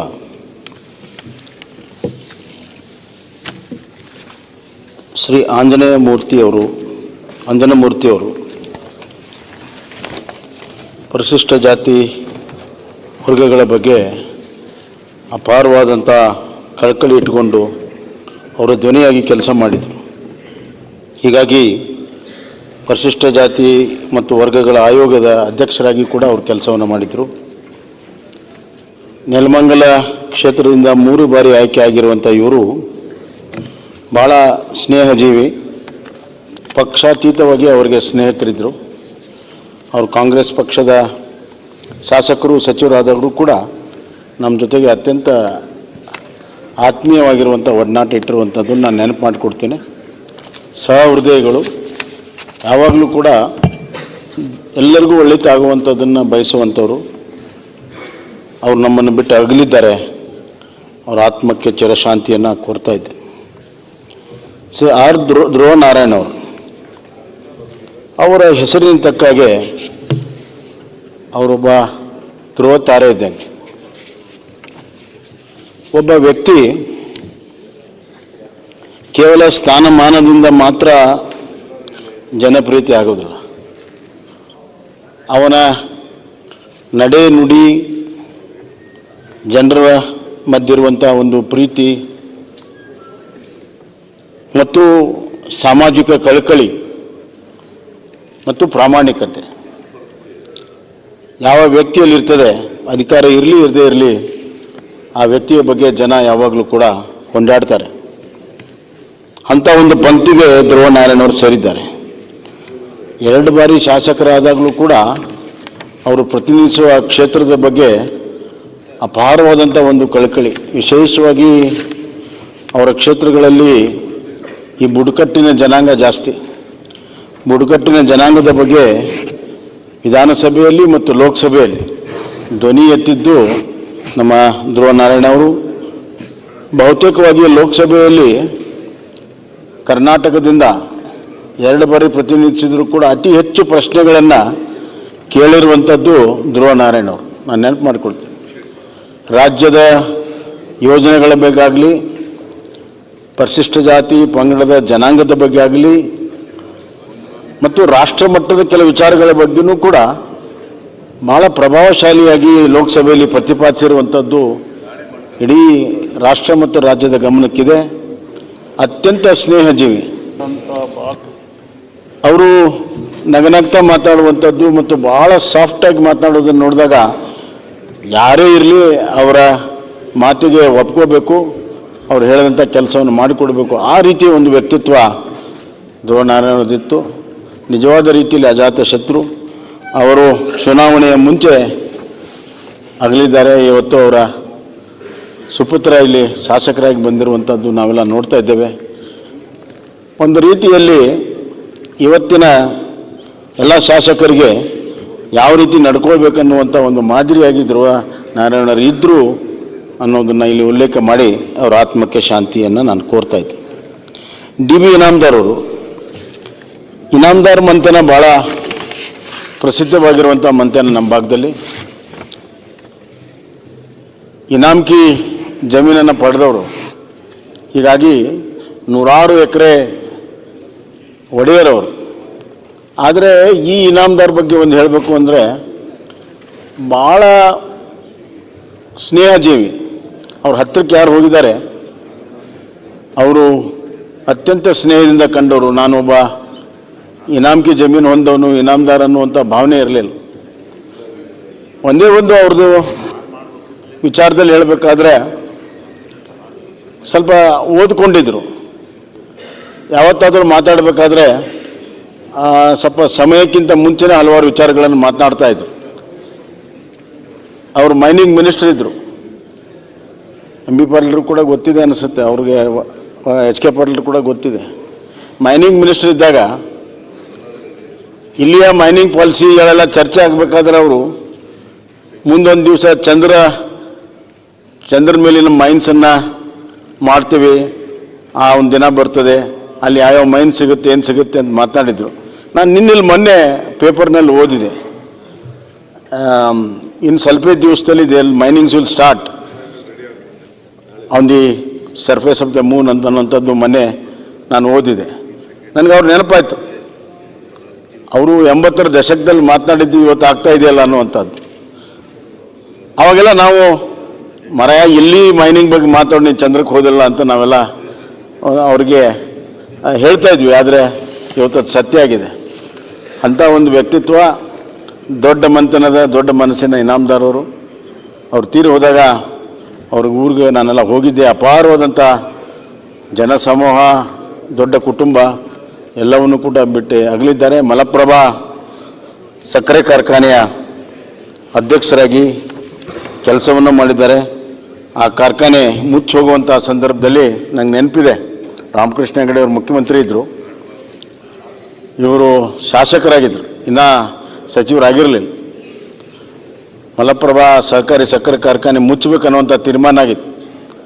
ಆವಾಗ ಇನಾಮದಾರ್ ಅವರು ಒಂದು ಡೆಲಿಗೇಷನ್ ತೊಗೊಂಡು ಬಂದು ಅದು ಮುಚ್ಚೋದು ಬೇಡ, ರೈತರಿಂದ ಇದೆ, ಇದು ರೈತರಿಂದ ಇರೋದು ಇದೇ ಒಂದು ಅಂತ ಹೇಳಿ ಅದಕ್ಕೆಲ್ಲ ಸಹಾಯ ಸಹಕಾರವನ್ನು ಪಡೆದು ಅದರ ಸಿಲ್ವರ್ ಜುಬ್ಲಿಯನ್ನು ಆಚರಣೆಗೆ ಮತ್ತೆ ರಾಮಕೃಷ್ಣ ಹೆಗಡೆ ಅವರು ನಮ್ಮ ತಂದೆಯವ್ರನ್ನ ಕರೆದಿರುವಂಥದ್ದು ನೆನಪು ಮಾಡಿಕೊಳ್ತೇನೆ. ಸಹಕಾರಿ ರಂಗದಲ್ಲಿ ಭಾಳ ದೊಡ್ಡ ಕೆಲಸವನ್ನು ಮಾಡಿದ್ದಾರೆ.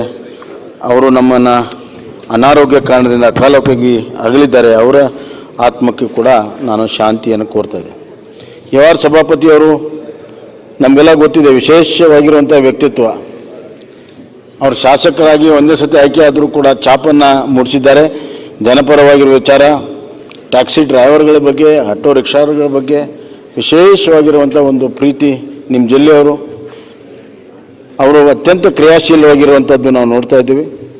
ಅವ್ರದ್ದೊಂದು ಸ್ಪೆಷಲ್ ವ್ಯಕ್ತಿತ್ವ ಕೂಡ. ಅವರು ಲುಂಗಿ ಹಾಕ್ಕೊಂಡು ಶರ್ಟ್ ಹಾಕ್ಕೊಂಡು ಬಂದರೆ ಎಲ್ಲರನ್ನೂ ಆಕರ್ಷಕವಾಗಿ ಇರುವಂಥ ವ್ಯಕ್ತಿತ್ವವನ್ನು ನನಗೆ ನೆನಪಾಗ್ತದೆ. ಅವರ ಕುಟುಂಬಕ್ಕೂ ನಾನು ಶಾಂತಿಯನ್ನು ಕೋರ್ತಾ ಇದ್ದೇನೆ. ವೆಂಕಟಸ್ವಾಮಿಯವರು, ದೇವನಹಳ್ಳಿಯವರು ನಮ್ಮನ್ನು ಬಿಟ್ಟು ಅಗಲಿದ್ದಾರೆ. ಅವರು ಕೂಡ ಶಾಸಕರ ಕೆಲಸವನ್ನು ಮಾಡಿದ್ದಾರೆ. ಅವರು ಗ್ರಾನೈಟ್ದಲ್ಲಿ ಹೆಚ್ಚು ವ್ಯಾಪಾರದಲ್ಲಿ ಹೆಚ್ಚು ತೊಡಗಿಸ್ಕೊಂಡವರು. ಅವ್ರಿಗೂ ಆತ್ಮಕ್ಕೆ ಶಾಂತಿಯನ್ನು ಕೊಡ್ತೀನಿ. ಉಮಾಕಾಂತ್ ಬೋರ್ಕರ್ ಅವರು ಎಮರ್ಜೆನ್ಸಿ ಸಂದರ್ಭದಲ್ಲಿ ಭಾಳ ದೊಡ್ಡ ಹೆಸರಿತ್ತು ಅವ್ರದ್ದು. ಅವರು ಜೈಲಿಗೆ ಕೂಡ ಹೋಗಿದ್ದರು. ಅದಾದ ನಂತರ ನಡೆದಂಥ ಚುನಾವಣೆಯಲ್ಲಿ 78ರಲ್ಲಿ ಅವರು ಆಯ್ಕೆ ಕೂಡ ಆಗಿದ್ದರು ಶಿರ್ಸಿ ಕ್ಷೇತ್ರದಿಂದ. ಅವರು ಅತ್ಯಂತ ಸರಳ ಸಜ್ಜನಿಕೆಯ ವ್ಯಕ್ತಿತ್ವ, ಅವರೊಂದು ಆದರ್ಶ ವ್ಯಕ್ತಿತ್ವ. ಅವರು ಕೂಡ ಇವತ್ತು ನಮ್ಮ ಬಿಟ್ಟು ಅಗಲಿದ್ದಾರೆ. ಅವ್ರಿಗೂ ನಾನು ಆತ್ಮಕ್ಕೆ ಶಾಂತಿಯನ್ನು ಕೋರಿ, ಧರ್ಮಪ್ಪ ಅವರು 85ರಲ್ಲಿ ನಮ್ಮ ಬಂಗಾರಪ್ಪ ಅವರ ಜೊತೆಗಿದ್ದಂಥವರು, ಅದೇ ಗರಡಿಯಲ್ಲಿ ಬೆಳೆದವರು, ಹೋರಾಟದಿಂದ ಬಂದವರು. ಅವರು 85ರಲ್ಲಿ ಶಾಸಕರಾಗಿ ಕೆಲಸವನ್ನು ಮಾಡಿದ್ದಾರೆ. ಹಲವಾರು ಬಾರಿ ಭೂ ಸುಧಾರಣೆ ಕಾಯ್ದೆ, ಕಾಗೋಡು ಸತ್ಯಾಗ್ರಹ ಈ ಎಲ್ಲ ಇದರಲ್ಲಿ ಭಾಗವಹಿಸಿ ಜೈಲಿಗೆ ಹೋದಂಥವರು. ಆ ಒಂದು ಕಾಗೋಡು ಸತ್ಯಾಗ್ರಹದಲ್ಲಿ ಭಾಗವಹಿಸಿದಂಥ ಕೆಲವೇ ಕೆಲವು ಜನರು ಮಾತ್ರ ಹಿರಿಯರು ಉಳಿದಿದ್ದಾರೆ. ಅದರಲ್ಲಿ ಧರ್ಮಪ್ಪರು ಕೂಡ ಒಬ್ಬರಿದ್ದರು. ಅವರು ಕೂಡ ನಮ್ಮನ್ನು ಬಿಟ್ಟು ಅಗಲಿದ್ದಾರೆ. ಅವರ ಒಂದು ಹೋರಾಟವನ್ನು ನಮ್ಮ ಆದರ್ಶವಾಗಲಿ ಅಂತ ಹೇಳಿ ಅವರ ಆತ್ಮಕ್ಕೂ ಕೂಡ ಶಾಂತಿಯನ್ನು ಕೋರ್ತಾ ಇದ್ದೇನೆ. ಭುಜಂಗ ಶೆಟ್ಟರು ನಮ್ಮೆಲ್ಲರಿಗೂ ಕೂಡ ಇಲ್ಲಿ ಬೇಕಾದವರು. ಈ ದೇಶದಲ್ಲಿ ಹಲವಾರು ನೇತೃತಜ್ಞರಿದ್ದಾರೆ. ಆದರೆ ಕೆಲವರು ಒಂದು ನೇತ್ರದ ಪೊರೆ ತೆಗೆಯುವಂಥದ್ದಾಗಲಿ ಅಥವಾ ನೇತ್ರ ದಾನ ಮಾಡೋದಾಗಲಿ ಕೆಲವರು ದಾಖಲೆ ಪ್ರಮಾಣದಲ್ಲಿ ಕೆಲಸವನ್ನು ಮಾಡಿದ್ದಾರೆ. ಯಾವ ರೀತಿ ಡಾಕ್ಟರ್ ಮೋದಿಯವರಿದ್ದರು, ಕ್ಯಾಂಪ್ಗಳನ್ನು ಮಾಡಿ ಕಣ್ಣಿನ ಪೊರೆಯನ್ನು ತೆಗೆಯುವಂಥ ಕೆಲಸ ದಾಖಲೆ ಪ್ರಮಾಣದಲ್ಲಿ ಲಕ್ಷಗಟ್ಟಲೆ ಜನರಿಗೆ ಆಪರೇಷನನ್ನು ಮಾಡಿ ಬೆಳಕನ್ನು ಕೊಟ್ಟವರು, ಕಣ್ಣಿಗೆ ಬೆಳಕನ್ನು ಕೊಟ್ಟವರು. ಅದೇ ರೀತಿ ಭುಜಂಗ ಶೆಟ್ಟರು ಇವತ್ತು ತಮ್ಮ ಆಸ್ಪತ್ರೆ ಮಾಡೋದು ಅಷ್ಟೇ ಅಲ್ಲ, ಹಲವಾರು ಕಡೆ ಕ್ಯಾಂಪ್ಗಳನ್ನು ಮಾಡಿ ಅವರು ಕಣ್ಣಿನ ಪೊರೆಯನ್ನು ತೆಗೆದು ಆ ಒಂದು ದೃಷ್ಟಿಯನ್ನು ಕೊಟ್ಟಂಥ ಕೆಲಸವನ್ನು ಮಾಡಿದ್ದಾರೆ.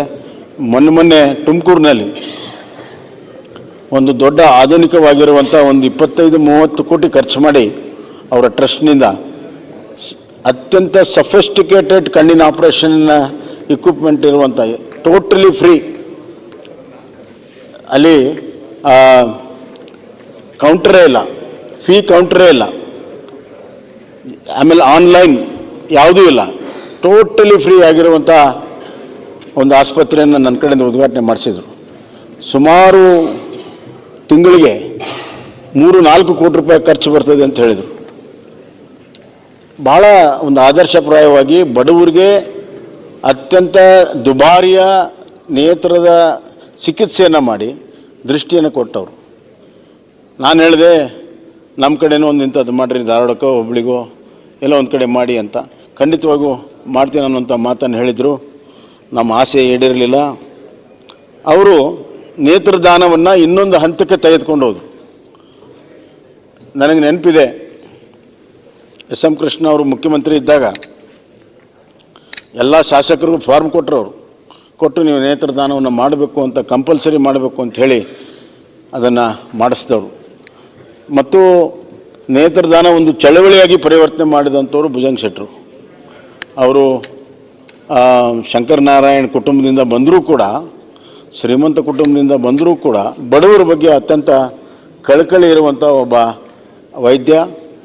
ಇತ್ತೀಚಿನ ದಿನಗಳಲ್ಲಿ ಅವರು ಡಯಾಬಿಟಿಕ್ ಬಗ್ಗೆ ಅಧ್ಯಯನವನ್ನು ಮಾಡಿ ರಿವರ್ಸ್ ಡಯಾಬಿಟಿಕ್ ಬಗ್ಗೆ ಎಲ್ಲರಿಗೂ ಕೂಡ ಅವ್ರು ಹೇಳ್ತಾಯಿದ್ರು. ಎಲ್ಲರಿಗೂ ಪ್ಯಾಚ್ಗಳನ್ನು ಹಾಕೋದು, ಮಾನಿಟರ್ ಮಾಡೋದು, ಡಯಟ್ ಮಾಡೋದು. ನಮ್ಮ ಕುಟುಂಬಕ್ಕೆ ಭಾಳ ಆತ್ಮೀಯರು. ಒಬ್ಬ ಕುಕ್ಕನ್ನು ಕಳಿಸ್ಕೊಟ್ಟಿದ್ರು ಅವರು ಡಯಾಬಿಟಿಕ್ ಡಯಟ್ಗೆ. ಅಫ್ಕೋರ್ಸ್ ಅದು ನಾವು ಮೇಂಟೈನ್ ಮಾಡೋಕ್ಕಾಗಲ್ಲ. 2 ದಿವಸ ಮುಂಚೆ, ಸಾವಿನ 2 ದಿವಸ ಮುಂಚೆ ಬಂದು ನನಗೆ ಅವರೇ ಪ್ಯಾಚ್ ಹಾಕ್ತಿದ್ರು. ಪ್ಯಾಚ್ ಹಾಕಿ ಮಾನಿಟರ್ ಮಾಡ್ತಾಯಿದ್ರು.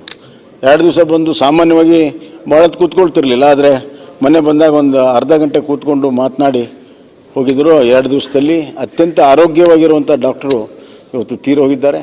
ಆ ನೇತ್ರ ದಾನ ಮತ್ತು ದೃಷ್ಟಿಯ ಕೊಡುವಂಥ ಆ ನೇತ್ರ ಚಿಕಿತ್ಸೆಯ ಕ್ಷೇತ್ರಕ್ಕೆ ಭಾಳ ದೊಡ್ಡ ಹಾನಿಯಾಗಿದೆ ಅಂತ ನಾನು ಹೇಳಕ್ಕೆ ಇಚ್ಛಪಡ್ತೇನೆ. ಇಂಥ ವಿವಿಧ ಕ್ಷೇತ್ರದಲ್ಲಿ ಸಾಧಕರು ನಮ್ಮನ್ನು ಬಿಟ್ಟಗಲಿದ್ದಾರೆ. ಅವರವರ ಕಾಲದಲ್ಲಿ ಅವ್ರು ಮಾಡಿರುವಂಥ ಎಲ್ಲ ಸಾಧನೆಗಳನ್ನು ನೆನಪು ಮಾಡಿಕೊಳ್ಳುತ್ತಾ, ಅವರು ಇಟ್ಟಿರುವಂಥ ಆದರ್ಶಗಳನ್ನು ಮತ್ತೊಮ್ಮೆ ನಾವು ಪುನರ್ಚಿಂತನೆಯನ್ನು ಮಾಡುತ್ತಾ, ಅವರ ಆತ್ಮಕ್ಕೆ ಶಾಂತಿಯನ್ನು ಕೋರಿ ಅವರ ಕುಟುಂಬದ ಸದಸ್ಯರಿಗೆ ದುಃಖವನ್ನು ಕೊಡುವ ಶಕ್ತಿ ಭಗವಂತನ ಕೊಡಲಿ ಅಂಥೇಳಿ ನೀವು ತಂದಿರುವಂಥ ಸಂತಾಪ ಸೂಚನೆಗೆ ನಾನು ನನ್ನ ಧ್ವನಿಯನ್ನು ಗೂಡಿಸಿ ನನ್ನ ಮಾತನ್ನು ಉಪಮುಖ್ಯಮಂತ್ರಿ ಪೋಷಣೆ ಇದ್ದಾರ ಆರೋಗ್ಯ ಜನಾಂದವರು ಇದ್ದಾರೆ.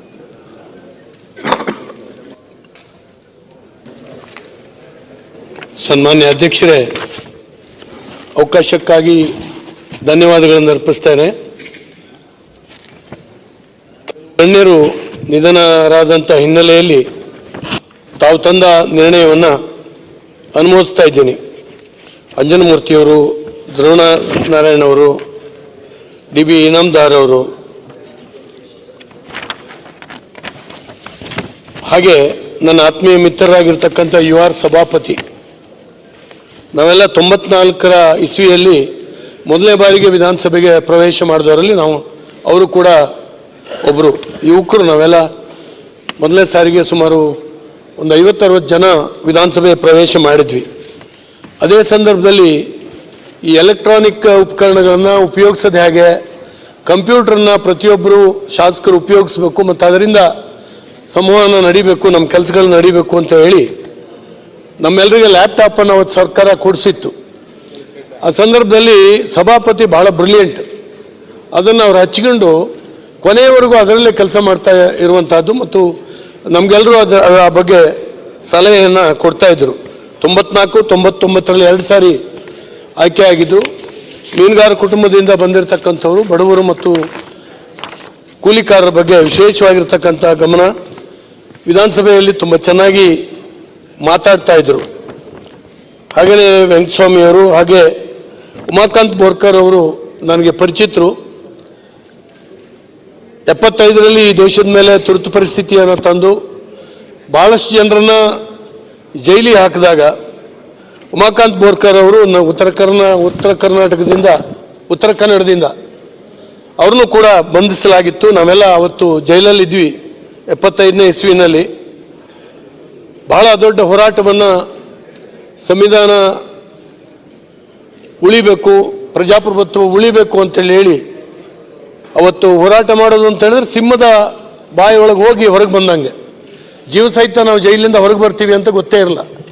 ಅಂಥ ಸಂದರ್ಭದಲ್ಲಿ ಆ ಭಾಗದಲ್ಲಿ ಬೋರ್ಕರ್ ಅವರು ಭಾಳ ದೊಡ್ಡ ಹೋರಾಟವನ್ನು ಮಾಡಿದಂಥವ್ರು ಮತ್ತು ಜೈಲು ಶಿಕ್ಷೆಯನ್ನು ಅನುಭವಿಸಿದ್ರು 78ನೇ ಇಸ್ವಿನಲ್ಲಿ. ಆಮೇಲೆ ತುರ್ತು ಪರಿಸ್ಥಿತಿಯ ನಂತರ ನಡೆದಂಥ ವಿಧಾನಸಭಾ ಚುನಾವಣೆಯಲ್ಲಿ 78ರಲ್ಲಿ ಆಯ್ಕೆ ಆಗಿದ್ದರು.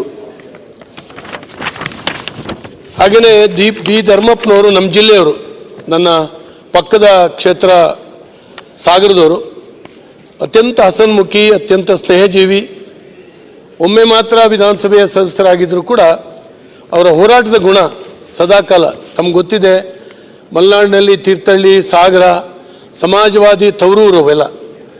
ಹಾಗಾಗಿ ರೈತ ಪರವಾದಂಥ ಚಳವಳಿಯಲ್ಲಿ ಅನೇಕ ಸಾರಿ ಜೈಲನ್ನ ಅನುಭವಿಸಿದಂಥವ್ರು. ಇತ್ತೀಚಿನವರೆಗೂ ಚೆನ್ನಾಗಿದ್ದರು. ಭಾಳ ಬೇಸರ ಆಯಿತು ಅವರ ನಿಧನದಿಂದ. ಭುಜಂಗ್ ಶೆಟ್ಟರ್ ಬಗ್ಗೆ ನಮ್ಮ ನಾಯಕರಿಗಾಗಲೇ ಹೇಳಿದ್ರು. ಭುಜಂಗ್ ಶೆಟ್ಟರು ನಾರಾಯಣ ನೇತ್ರಾಲಯವನ್ನು ಪ್ರಾರಂಭ ಮಾಡಿ ಎಲ್ರಿಗೆ ಕಣ್ಣಿನ ದಾನವನ್ನು ಮಾಡಬೇಕು ಅಂತೇಳಿ ಹೇಳಿ ಭಾಳ ದೊಡ್ಡ ಪ್ರಜ್ಞೆಯನ್ನು ನಿರ್ಮಾಣ ಮಾಡಿರ್ತಕ್ಕಂಥ ವ್ಯಕ್ತಿ. ಸಾಮಾನ್ಯ ಜನರಲ್ಲಿ ಸಾಮಾನ್ಯ ವ್ಯಕ್ತಿಯಾಗಿ ಮಾತಾಡ್ತಾ ಇದ್ರು. ಅವರು ಬಹಳ ದುಡ್ಡು ಕೊಡ್ತಾನೋ ಇಲ್ಲೋ ಗೊತ್ತಿಲ್ಲ, ಆಸ್ಪತ್ರೆಯಲ್ಲಿ ಇವತ್ತು ಕೂಡ ಸಾವಿರಾರು ಜನ ಟ್ರೀಟ್ಮೆಂಟ್ ತೊಗೊಳ್ತಾ ಇದ್ದಾರೆ. ನಾವೆಲ್ಲ ಹೋಗ್ತಾ ಇದ್ದೀವಿ. ಅತ್ಯಂತ ಆತ್ಮೀಯರು. ನನ್ನ ಮನೆಗೆ 2 ಸಾರಿ ಅವ್ರು ಬಂದಿದ್ರು. ಅವರು ನೇತ್ರ ತಜ್ಞರು. ಆದರೂ ಕೂಡ ಡಯಾಬಿಟಿಸ್ ಬಗ್ಗೆ ಗಂಟೆಗಟ್ಟಲೆ ಮಾತಾಡ್ತಾಯಿದ್ರು. ಡಯಾಬಿಟಿಸ್ ಬಗ್ಗೆ ಹೆದರುವಂಥ ಅವಶ್ಯಕತೆ ಇಲ್ಲ, ರಿವರ್ಸ್ ಇದನ್ನು ಟ್ರೀಟ್ಮೆಂಟನ್ನು ಮಾಡ್ಕೊಳ್ಬೇಕು, ಪಥ್ಯಗಳನ್ನು ಮಾಡಬೇಕು, ಹೀಗಿದ್ದ ಅನೇಕ ಸಂಗತಿಗಳನ್ನು ನಮ್ಗೆ ಹೇಳ್ತಾಯಿದ್ರು. ಅದನ್ನ ಆಹಾರವನ್ನು ಕೂಡ ನಮಗೆ ಕಳಿಸ್ಕೊಡ್ತಾಯಿದ್ರು. ಅದನ್ನು ಹೇಗೆ ತಯಾರು ಮಾಡಬೇಕು, ಹೇಗೆ ತಿನ್ನಬೇಕು ಅಂತೇಳಿ ಭಾಳ ದೊಡ್ಡ ವ್ಯಕ್ತಿತ್ವ ಅವರು. ಅವ್ರು ಹೇಳ್ತಾಯಿದ್ರು, ತುಮಕೂರಿನಲ್ಲಿ ನಾವು ಮಾಡೋವಂಥ ಹೈಟೆಕ್ ಹಾಸ್ಪಿಟ್ಲ, ನಾನೇನು ಜೀವನದಲ್ಲಿ ಇದುವರೆಗೂ ದುಡಿದಿದ್ದೇನೆ, ನಮ್ಮ ಟ್ರಸ್ಟ್ ಕಡೆಯಿಂದ ಅಸಹಾಯಕರಿಗೆ, ದಲಿತರಿಗೆ, ಬಡವರಿಗೆ ಉಚಿತವಾದಂಥ ಕಣ್ಣಿನ ಚಿಕಿತ್ಸೆ ಸಿಗಬೇಕು ಅನ್ನುವಂಥದ್ದು ಭಾರಿ ದೊಡ್ಡ ಕನಸಿನಿಂದ ಆ ಆಸ್ಪತ್ರೆಯನ್ನು ಅವರು ಮಾಡಿದ್ದಾರೆ. ಹಾಗಾಗಿ ಅವರ ಬದುಕು ಎಲ್ರಿಗೂ ಕೂಡ ಹೊಸ ಪ್ರೇರಣೆಯನ್ನು ನೀಡ್ತದೆ. ಅವ್ರನ್ನ ಕಳ್ಕೊಂಡು ಬಹುಶಃ ಕಣ್ಣಿಲ್ದಿದ್ದವರಿಗೆ ದೃಷ್ಟಿ ಕೊಟ್ಟಂಥ ವ್ಯಕ್ತಿ ಅವರು. ಆತ್ಮವಿಶ್ವಾಸವನ್ನು ತುಂಬಿರ್ತಕ್ಕಂಥವ್ರು. ಅವರ ನಿಧನಕ್ಕೆ, ಇವರೆಲ್ಲರ ನಿಧನಕ್ಕೆ ನಾನು ಸಂತಾಪವನ್ನು ವ್ಯಕ್ತಪಡಿಸ್ತಾ ಅವರ ಕುಟುಂಬದವರ ಮತ್ತು ಸ್ನೇಹಿತರ ಎಲ್ಲರಿಗೆ ಆ ದುಃಖವನ್ನು ಸೇರಿಸುವಂಥ ಶಕ್ತಿಯನ್ನು ಪರಮಾತ್ಮ ಕೊಡಲಿ ಅಂತೇಳಿ ಹೇಳಿ ಪ್ರಾರ್ಥಿಸಿ, ತಾವು ಕೊಟ್ಟಂಥ ಅವಕಾಶಕ್ಕೆ ಮತ್ತೊಮ್ಮೆ ಅಭಿನಂದನೆಯನ್ನು ಸಲ್ಲಿಸಿ ನಾನು ಮಾತು ಮುಗಿಸ್ತೇನೆ. ನಮ್ಮಲ್ಲಿ ವೆಂಕಟೇಶ್ವರ ಕೇಳಿದ್ದಾರೆ. ವೆಂಕಟೇಶ್, ಲಕ್ಷ್ಮೀ ಬಾಲ್ಕ. ಮಾನ್ಯ ಸಭಾಧ್ಯಕ್ಷರೇ, ತಾವು ತಂದಂಥ ಸಂತಾಪ ಸೂಚನೆಗೆ ನನ್ನ ಧ್ವನಿಯನ್ನು ಕೂಡಿಸುತ್ತಾ, ಇವತ್ತು ಬೆಳಗಾವಿ ಜಿಲ್ಲೆ ಕಂಡಂಥ ಅತ್ಯಂತ ಮುತ್ಸದ್ದಿ ಹಿರಿಯ ರಾಜಕಾರಣಿ, ನಮ್ಮೆಲ್ರಿಗೂ ಕೂಡ ಆದರ್ಶವಾದಂಥ ಶ್ರೀ DB ಇನಾಮದಾರ್ ಅವರು ರಾಜ್ಯದಲ್ಲಿ ಸುಮಾರು ತಮ್ಮದೇ ಶೈಲಿಯಲ್ಲಿ ರಾಜಕಾರಣ ಮಾಡಿ ನಮ್ಮ ಜಿಲ್ಲೆಗೆ ಅನೇಕ ಯೋಜನೆಗಳನ್ನು ತರಲಿಕ್ಕೆ ಪ್ರಯತ್ನ ಮಾಡಿ